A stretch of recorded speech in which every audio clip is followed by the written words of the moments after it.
Oi, gente! Sejam muito bem-vindos ao Na Mesa do Armazém.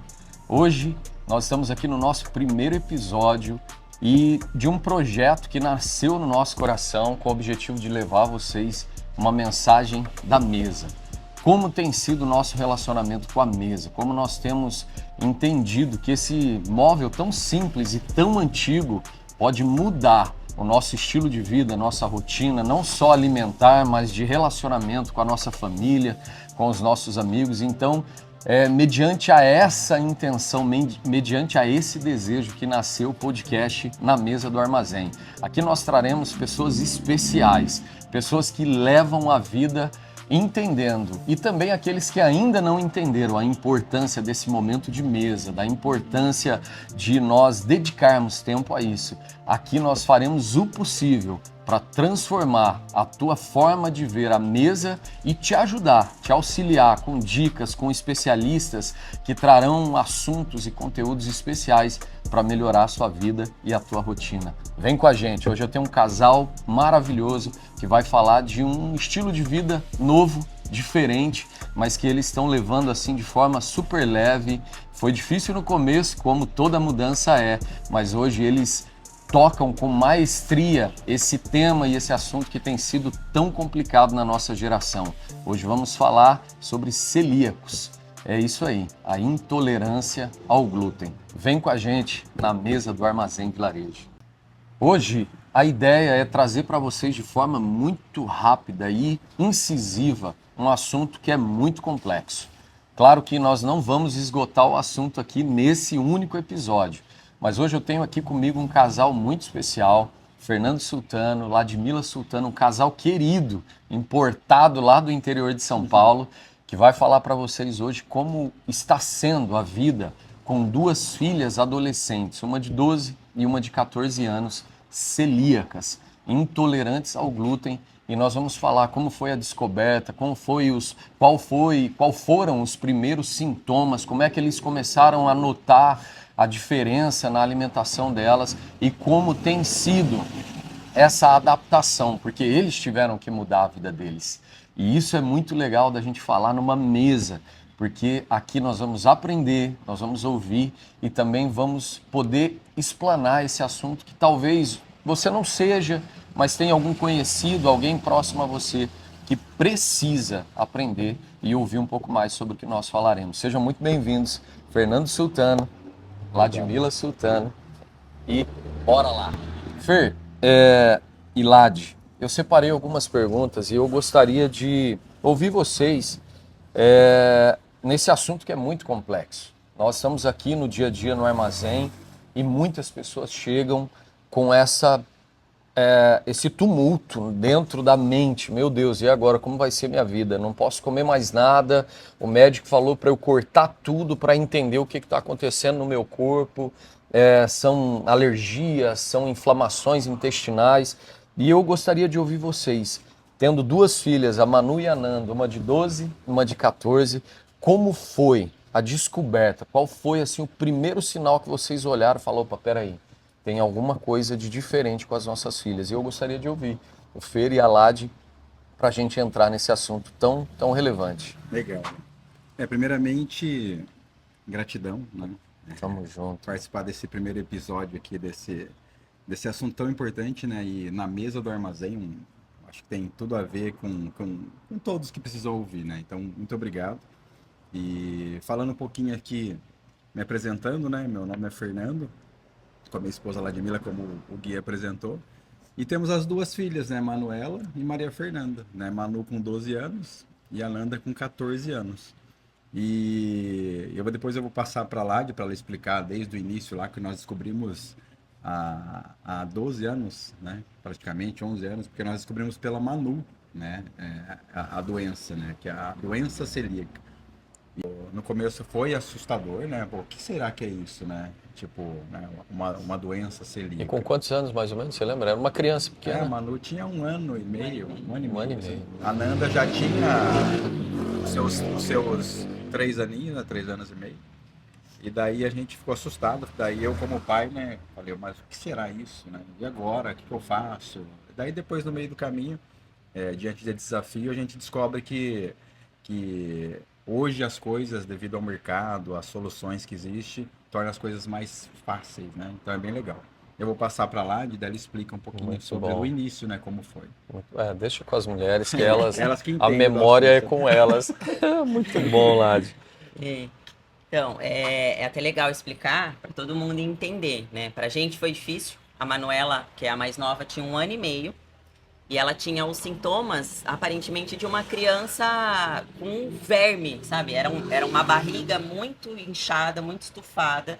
Ela era anêmica, vomitava, e, né, com 1 ano e meio ela ainda não sabia expressar a dor, tudo que ela sentia. E a gente começou a investigar, fomos em vários pediatras olhavam, né? Nenhum ainda tinha pedido o exame da doença celíaca. E assim a gente foi tratando a anemia. E a anemia dela não curava, não passava. E ela vomitava bastante. Até que acho que o quarto pediatra que a gente passou falou: olha, eu vou pedir para vocês passarem num gastro, porque ela deve ter uma absorção de alimento, né? Porque se ela come de tudo, mas passa mal, pode ser que ela tenha alguma intolerância. E aí a gente marcou um gastro, a Manuela tinha 1 ano e meio. A gastro olhou pro corpo, pro físico dela, porque era bem diferente. Era uma criança, nossa, parecia que tinha verme, né, na barriga. E aí a gastro, só de olhar e eu falar os sintomas, o que ela sentia, ela falou: olha, eu vou pedir só o exame da doença celíaca pra gente investigar. E aí o exame, se faz um exame de sangue antes, o exame de sangue dá alterado, e aí precisa fazer uma biópsia do intestino. Então a gente entrou no hospital para fazer a biópsia. Na hora ela já teve o resultado, que era sim a doença celíaca, diferente da intolerância, né? A doença celíaca, ela é uma doença autoimune, não tem cura, e a única coisa que a gente precisa fazer é a dieta sem glúten. Ela não pode consumir glúten pro resto da vida. Então saímos do hospital com esse diagnóstico. Dali para frente ela não consumiu mais glúten. Em 15 dias, foi muito rápido a transformação dela. Ela já desinchou, era uma outra criança, já não vomitava, já não passava mal. E aí, vida que segue, né? A médica ainda comentou, né? Na hora a gente assustou, porque foi o primeiro diagnóstico da nossa família. A gente não conhecia essa doença, não sabia como tratar, o que precisava ser feito. Mas foi super simples, né? Assim, o tratamento em si é só a dieta sem glúten. E eu queria aproveitar um gancho nessa introdução, né, das crianças pequenas. Hoje muito se fala dos pais. Como foi a gestação da Manu? Como era o aspecto da alimentação de vocês? Algum de vocês já apresentou em algum momento alguma forma de intolerância a algum tipo de alimento? Pô, eu como aquilo, eu sinto que eu não fico bem. Na gestação, teve alguma cena, alguma coisa que você falou: cara, eu não me alimentei bem, eu não dormi bem. Teve alguma coisa assim ou não? Você acha que não? Não acredito que não. A Manuela é a minha segunda filha, a minha segunda gestação, então sempre foi super tranquilo, as duas gestações, não teve nenhuma complicação, nada. O que eu cheguei já a ouvir de médicos é que eu tenho hipotireoidismo, que também é uma doença autoimune. Então, pela família já tem um histórico de algum tipo de doença, poderia ter desencadeado. A gente ainda não sabe, não conseguiu descobrir, né, geneticamente, de onde veio a doença celíaca. Mas na gestação não teve nada que afirmasse poder ajudar nesse diagnóstico. Muito bom. E aí a gente continuou, interessante, porque a minha mais velha nunca apresentou nenhum sintoma parecido. Olha isso. Mas como a médica, né, já sabendo do diagnóstico da Manuela, falou: olha, isso é uma doença provavelmente genética, então vamos investigar na Maria Fernanda. E aí, pelo exame de sangue, deu alterado, mesmo ela não tendo nenhum sintoma. Fizemos a biópsia e aí comprovaram que ela também é celíaca. Olha só. Sem sintoma. E aí a médica foi explicar que a doença celíaca hoje, muitas pessoas não sabem que tem. Meu Deus. Não sabe, porque a maioria das pessoas são assintomáticas. Poucas desenvolvem os sintomas. ou de vômito, ou de diarreia, prisão de ventre. E aí as pessoas acham, passei mal, comi uma comida que não fez mal. Então tá Convivem com isso. convive com isso, achando que pode ser outra coisa, e é uma doença celíaca. Olha só. E o exame que aponta é um exame de sangue específico para... O exame de sangue, ele é um início, né? Porque aí na alteração do exame de sangue, eles têm que fazer a comprovação com uma biópsia do intestino. Aí Olha precisa fazer a biópsia. As duas tiveram As que duas fazer. fizeram isso. Então, assim, pessoal, olha que importante isso aqui. Muitas pessoas nesse momento podem ser celíacos ou até mesmo ter uma leve intolerância e tocam a vida como se não fosse nada. E é muito interessante isso porque a gente sabe que os efeitos vão aumentando, né? As consequências. E aí, hoje a gente atende muita gente aqui na loja depois de idoso já, com hipersensibilidade intestinal. Come alguma coisa e... Então, olha que legal. Obrigado já por essa... já estou aqui. Eu confesso que eu tenho estudado, mas ainda não me aprofundei tanto nesse assunto. E só pelo que a gente ouve aqui na loja de depoimentos do pessoal que é intolerante, a gente já fica assim espantado e redobra a atenção com relação a isso. Então, muito, muito bom saber que desde pequeno já foi possível identificar isso. E uma outra coisa que eu queria ouvir de vocês, e provavelmente é a pergunta de quem está lá do outro lado, como foi adaptar a vida de vocês agora num novo cenário? Porque a gente sabe que o celíaco tem uns casos, né, não são todos, mas que é extremo. Então, a cozinha contaminada com a questão do glúten. Então, eu acredito que alterou muito o estilo de vida de vocês. Alimentação, rotina. E eu queria que vocês falassem um pouco como foi. Depois desse diagnóstico, falar, e agora? Que até então, acredito, vocês levavam uma vida normal, a alimentação, a rotina normal, e eu queria que você falasse um pouco sobre isso. Há 12 anos atrás, quando a gente descobriu, era mais difícil, né? Hoje ainda é mais fácil, Sim. existem muitas lojas, as pessoas que querem fazer uma dieta livre de glúten. Então hoje é mais tranquilo. 12 anos atrás, foi assim, apesar da médica até falar pra gente, a do males, o menor, né? Ela não vai precisar de hospital, ela não vai precisar de medicação de nada, mas realmente é uma mudança, né? Eu ainda tinha a Maria Fernanda e a gente falou, uma uma é celíaca, a outra ainda a gente não tinha descoberto, vai comer escondido, não vai, né? Escondia bolacha de uma. Tinha que comer escondido, tal. Até a gente descobrir da Maria Fernanda, acho que as coisas ficaram mais fáceis, porque as duas hoje é a mesma dieta. Em casa é mais tranquilo, né? Porque a gente tem as lojas, tem as fábricas, hoje muitas coisas sem glúten. O difícil é para sair de casa.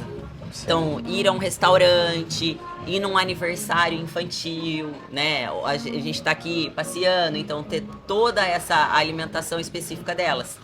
Então, quando elas iam em um aniversário infantil, elas tinham que levar a marmita. E elas sempre foram... Até a gente se impressionou porque elas sempre entenderam a situação. Eu ia te perguntar Nunca, isso, elas foram disciplinadas. Às vezes eu ficava com dó, né? Falava, nossa, mas elas não vão comer o que as crianças estão comendo. Mas elas nunca fizeram birra, nunca. Até de ver desde pequenininho fica mais fácil, né? Elas sempre entenderam, né? Então sempre que eu tentava, né? As mães convidavam para festa, eu ligava para a mãe, o que você vai oferecer de comida? Para eu tentar chegar o mais próximo possível, né? Das outras crianças. Então elas sempre levaram a marmitinha delas. E aí em casa a gente foi se adaptando, né?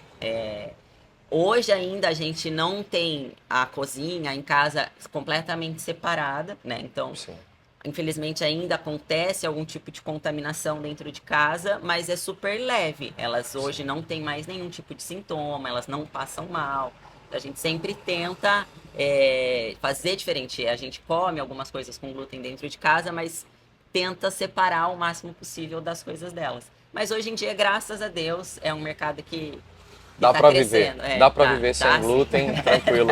Porque é um assunto muito polêmico nessa questão. Fala, afinal, o que é o glúten, né? Porque a gente só foi descobrir o que era o glúten depois que começou a ver os problemas relacionados ao glúten. Muito bom. Então, assim, a gente já nota que essa mudança essa alteração no estilo de vida de vocês não foi uma alteração ruim.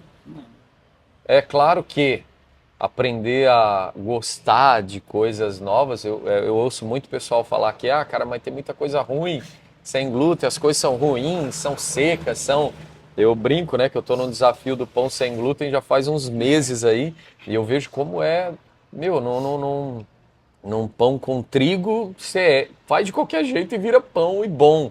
Mas quando você vai pro pão sem glúten, é mais delicado, é mais cheio ali de segredos para você conseguir ter um resultado legal.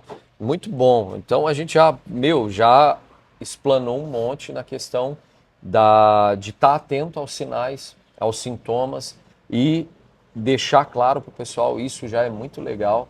Dá para viver bem, dá para se adaptar e dá para levar uma vida legal e graças a Deus, como tu falou, o mercado hoje tem favorecido muito isso. Mas eu queria ouvir do Fer agora, que a gente falou que o mercado melhorou, quer dizer, está mais acessível, mas como é a realidade dos preços? Como é essa acessibilidade? Porque eu penso que a intolerância ou até mesmo a doença celíaca, ela vai atingir e já vem atingindo todas as classes sociais. E eu queria te ouvir, porque normalmente o homem que compra, não que seja uma regra, eu não vou no mercado, quem vai é a Samanta, ela sabe mais do que eu, né? Mas no fim das contas a gente sabe que as coisas custam mais caro no sem glúten.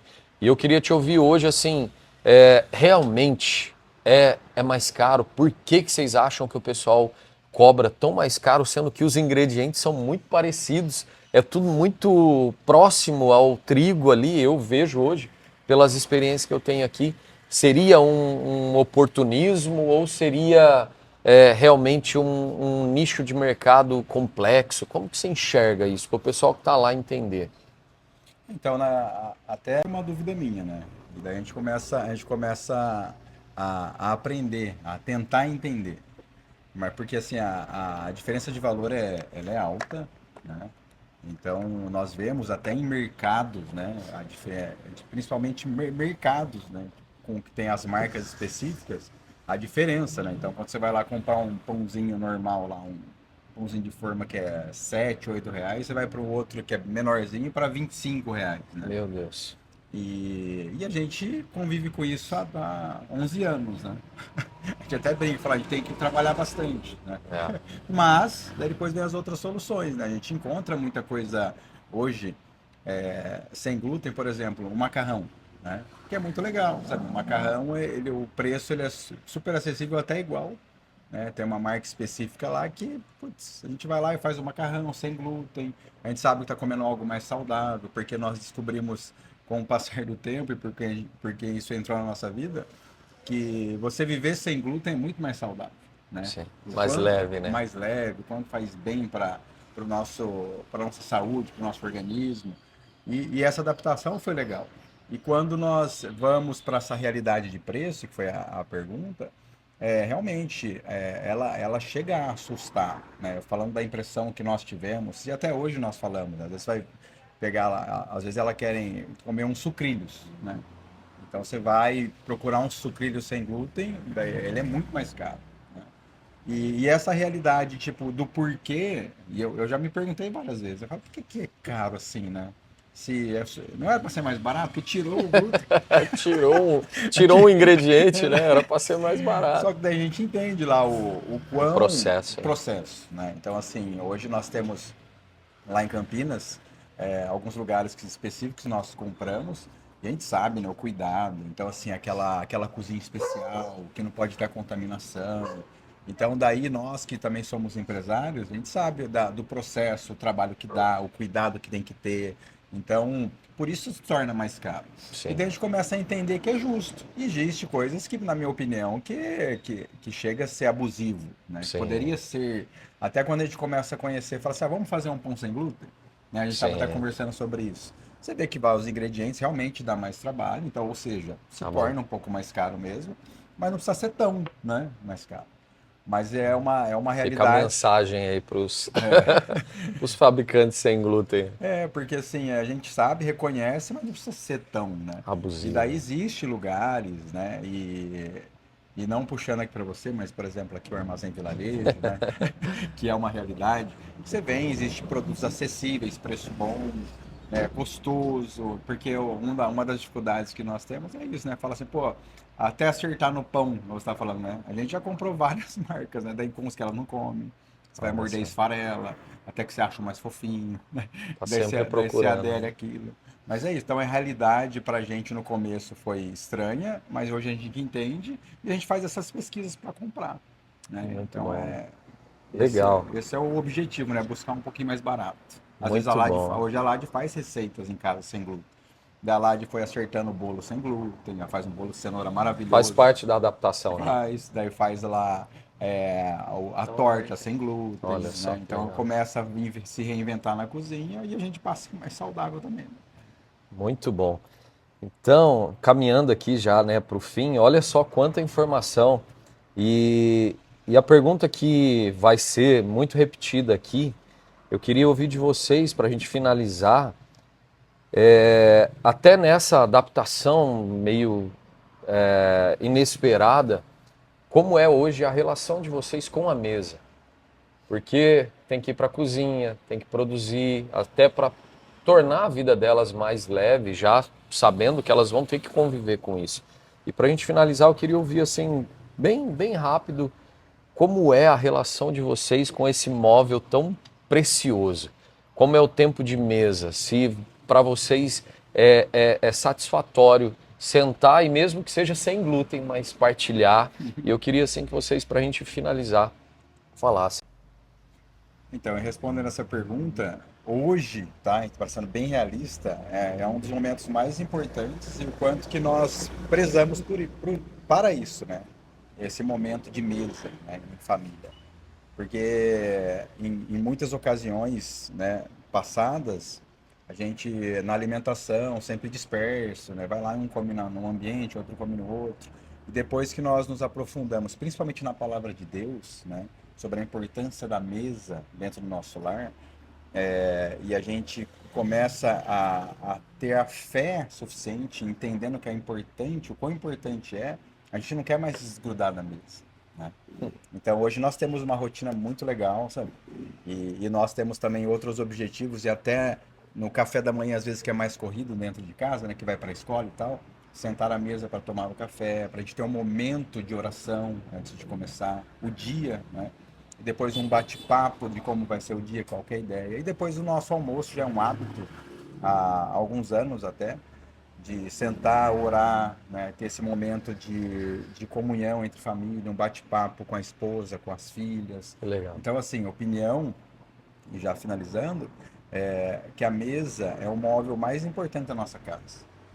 É onde nós temos um momento de oração, de comunhão, de verdade, acredito muito no crescimento espiritual naquele momento, sabe? E hoje eu falo para elas, né, como um sacerdote do lar, que nós aprendemos, né, como homens do lar, o quão importante é a gente deixar esse legado, né? A mesa hoje fala assim, é um legado que nós deixamos para a geração, né? Para que amanhã nossas filhas possam também entender a importância da mesa com a família delas, com o Muito bom. marido delas, né? Então é maravilhoso ter esse momento, né? Muito E hoje, sobre as refeições dentro de casa, o nosso estilo de vida, o nosso estilo de trabalho é super flexível e a gente consegue todas as refeições estarem todo mundo junto em casa. Então, bom. café da manhã, almoço, janta. Então, a gente conseguiu viabilizar isso depois que a gente entendeu a importância. Então, a gente não abre mão de todas as refeições fazer junto, tá em casa, comer juntos. Mas a família, né? Às vezes um trabalha de dia, outro trabalha à noite, que não consegue se adequar a fazer essa refeição, escolha um momento. Uma refeição que seja, né? Ou o café da manhã, ou o jantar, pelo menos uma refeição, estarem todos unidos, né? Fazer uma oração, agradecer, e aí cada um conversar como foi seu dia, né? Então, que a família que não consegue ter, né, essa flexibilidade de estar sempre juntos dentro de casa, escolher pelo menos um momento do dia, uma refeição para fazer. E hoje a gente entendeu a importância, as meninas também não abrem mão. Então, super gostoso e tranquilo, graças a Deus. Gente, obrigado. Obrigado Nós por, agradecemos. pela pela vida de vocês, primeiramente. Obrigado por essa partilha. Eu acredito que esse assunto, esse bate-papo vai abençoar muita gente, muitas famílias que estão nesse momento, talvez, ou entrando nisso, ou estão passando por dificuldades para se adaptar. Depois a gente vai pôr aqui o Instagram de vocês, porque se alguém tiver, sempre surge uma dúvida, para chamar vocês, eu acho que não seria problema partilhar ali. E obrigado. E eu gostaria de deixar esse desafio para você que está nos vendo aí. Compartilha esse assunto com o máximo de pessoas que você puder. Compartilhe a importância da mesa, que você seja um propagador da mesa. Nós, quando entendemos que esse simples móvel traria tanta diferença no nosso dia a dia, na nossa rotina, tanta mudança, nós começamos a priorizar. E aqui no armazém já virou uma brincadeira, mas eu amo. Quando chega um cliente, um amigo, eu amo sentar à mesa para poder recebê-lo. Aí a filha passa na frente, faz parte do armazém. De a gente bater um papo e ter esse momento tão precioso. Então, que você possa nos ajudar nesse projeto maravilhoso e que, quem sabe, você seja o próximo a sentar com a gente nessa mesa e partilhar algo aí que vai abençoar a vida de muita gente. Fiquem com Deus, um abraço ao Fer, à Lade e até o próximo Na Mesa do Armazém.